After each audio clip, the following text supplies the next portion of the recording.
Assalamualaikum warahmatullahi wabarakatuh. Rekan-rekan, Bapak dan Ibu, saya punya pengalaman ya. Pengalaman satu ketika ada seorang ibu-ibu, begitu selesai mengajar, ada seorang ibu-ibu datang kepada saya. Dia minta supaya saya ngajarin ya anaknya ya. Tentunya ngajarin masalah agama. Ya saya bilang ya saya insya Allah siap, ya siap, senang ya.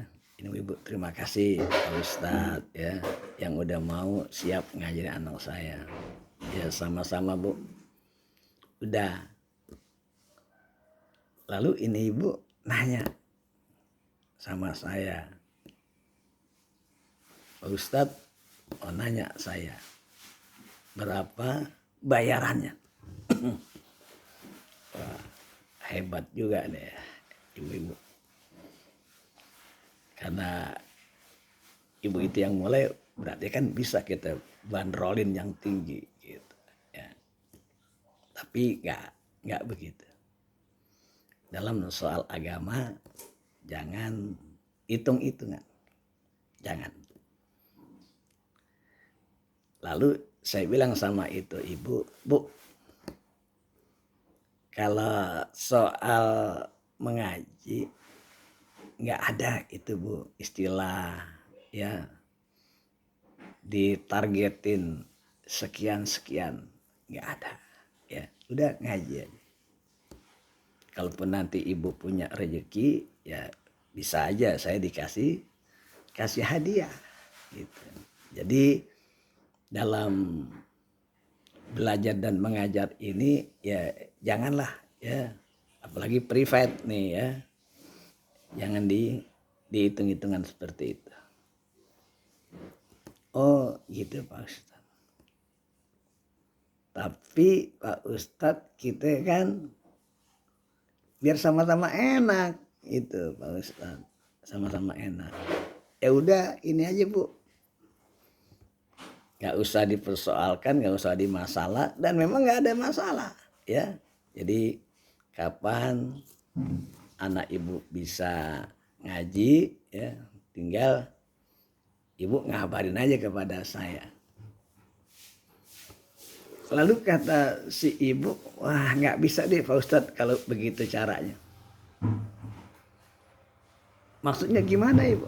Ya saya kepengennya biar jelas-jelasan aja, biar terang-terangan aja.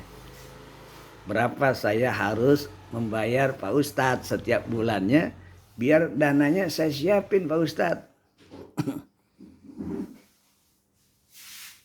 Wah ibu, kan udah saya bilang dari awal Bu ya, saya nggak akan bicara masalah harga, nggak bisa saya melakukan itu Bu. Lalu kata ibu itu, ya udahlah kalau begitu ya nggak jadi deh Pak Ustadz ngajarin anak saya dalam masalah agama karena nggak ada kejelasan. Ngedengar begitu saya kaget juga nih, kaget. Ya dilema juga. Sementara kewajiban saya untuk mengajarkan anaknya itu ibu, tapi sementara saya dihadapi oleh sesuatu yang memang nggak harus saya ucapkan, nggak harus saya katakan. Lalu ketika saya mikir, si ibu ini bilang, Pak Ustadz, sekedar gambaran aja Pak Ustadz ya, kalau di rumah saya itu udah ada 3 guru yang mengajar anak saya. Waduh, hebat juga ini ibu. Boleh tahu Bu ngajar apa aja? Lalu ibu itu menjelaskan ada guru nyanyi, ada guru bahasa Inggris, dan ada guru matematik. Jadi anak saya ya privatnya itu 3. Ada nyanyi ya, main piano maksudnya, ada matematik, dan ada bahasa Inggris. Luar biasa ya, ini anak insya Allah menjadi anak yang pintar. Dan ibu juga alhamdulillah dia udah ngerti akan kepentingan kepada anaknya untuk membekali dengan ilmu-ilmu agama. Nah, ketika ibu itu mengatakan ada 3 guru privat kepada anak-anaknya, saya nyoba untuk mencari solusinya dalam soal pembayaran. Walaupun saya awalnya nggak mau bicara tentang hal itu.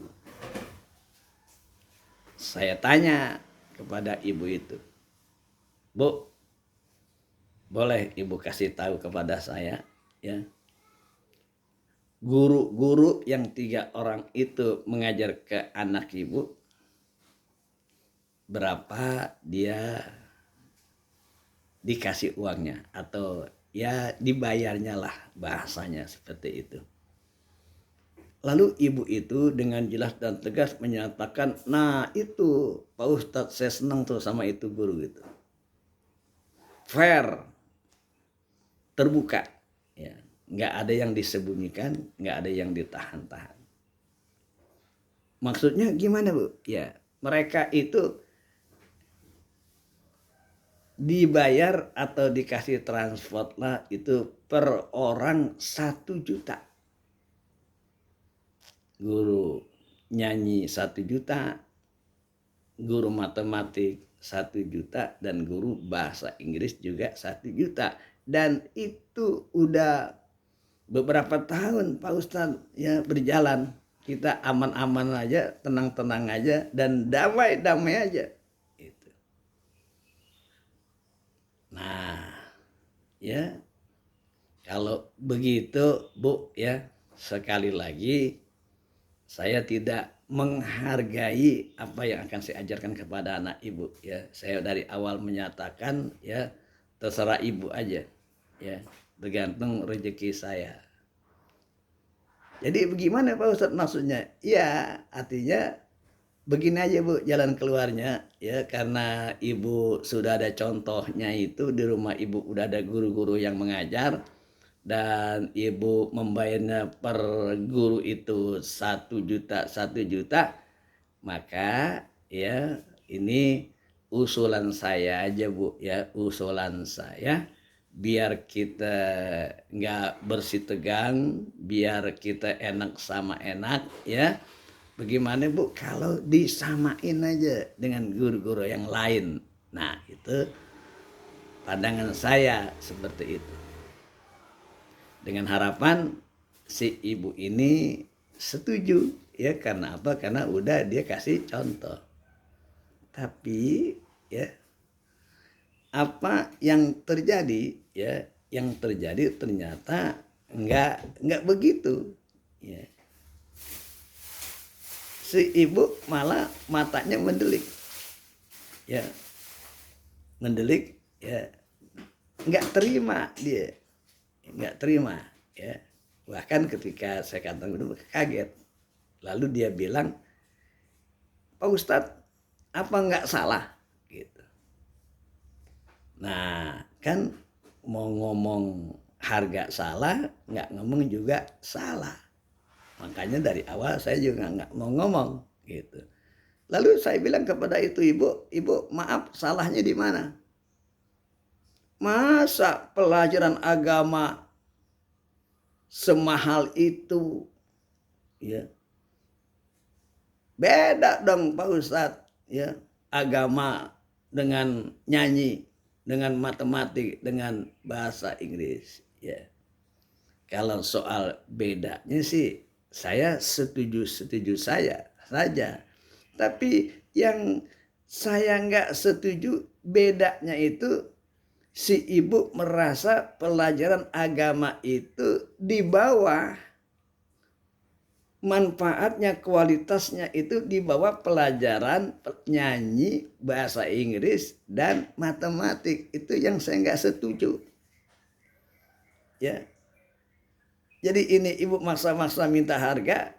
Begitu kita cari jalan solusinya, ternyata dia bilang mahal, matanya pelotot, dia nggak setuju, bahkan terkesan pelajaran agama itu diremehkan. Inilah, karena kan sekalian, saya juga yakin nggak semua orang kayak ibu ini, nggak semua orang ya, banyak orang yang baik ya, yang proporsional gitu ya. Tapi yang macam ibu kayak gini juga nggak sedikit, barangkali banyak yang berpikiran, berpandangan pelajaran agama itu nggak penting ya, sekilas saja.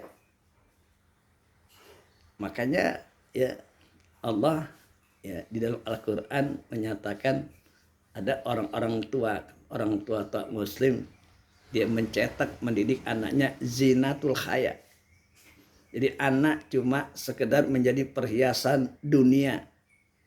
Yang ada di dalam benaknya, pikirannya bagaimana anaknya itu nanti bisa sekolah tinggi. Lalu dengan sekolah tinggi bisa mendapatkan pekerjaan yang baik, dapat posisi yang lumayan, akhirnya gajinya besar, punya rumah, punya harta, punya aset ya.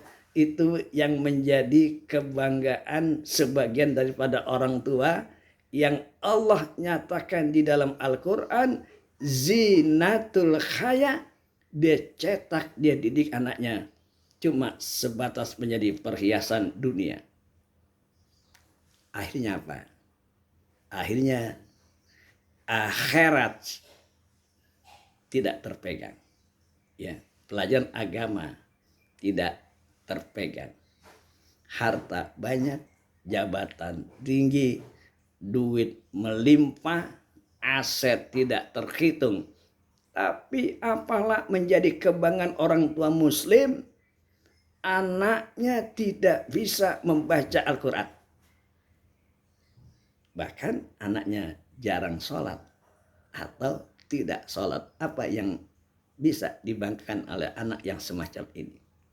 Dan orang tua yang terlalu berorientasi kepada anaknya menjadi zinatul khaya, mengedepankan masalah-masalah dunia ketimbang masalah-masalah akhirat, niscaya kelak dia akan menyesal. Karena anaknya itu tidak akan memberikan kontribusi kepada dirinya ketika kita sudah berada di alam kubur. Ketika orang tua itu sudah tidak berdaya lagi, anak tidak memberikan kontribusi apa-apa kepada kita. Kenapa? Karena sejak awal, sejak dini, kita tidak mampu menanamkan pelajaran agama kepada anak-anaknya. Dimana kalau orang tua itu sudah di alam kubur, masihkah atau ingatkah anak itu untuk mendoakan? Untuk mendoakan orang tuanya yang sudah tidak berada dalam kubur. Bisa anak itu sibuk dengan kehidupan dunia saja. Oleh karena itulah, dari cerita yang singkat ini menjadi pelajaran sekaligus kenyataan. Masih banyak di antara orang tua muslim yang lebih mengedepankan anak-anaknya pelajaran keduniaan ketimbang pelajaran agama. Pelajaran keduniaan itu sangat penting. Umat Islam harus memegang kendali dalam segala aspek kehidupan. Tetapi jangan lupa harus dibekali ajaran agama. Agar apa? Agar mereka kelak anak-anak kita menjadi apapun. Menjadi insinyur, menjadi sarjana, menjadi dokter, menjadi polisi, menjadi praktisi. Maka landasan agama sehingga akan selalu berpikir mana yang bermanfaat untuk diri sendiri, keluarga, dan orang banyak. Mana yang harus ditinggalkan. Assalamualaikum warahmatullahi wabarakatuh.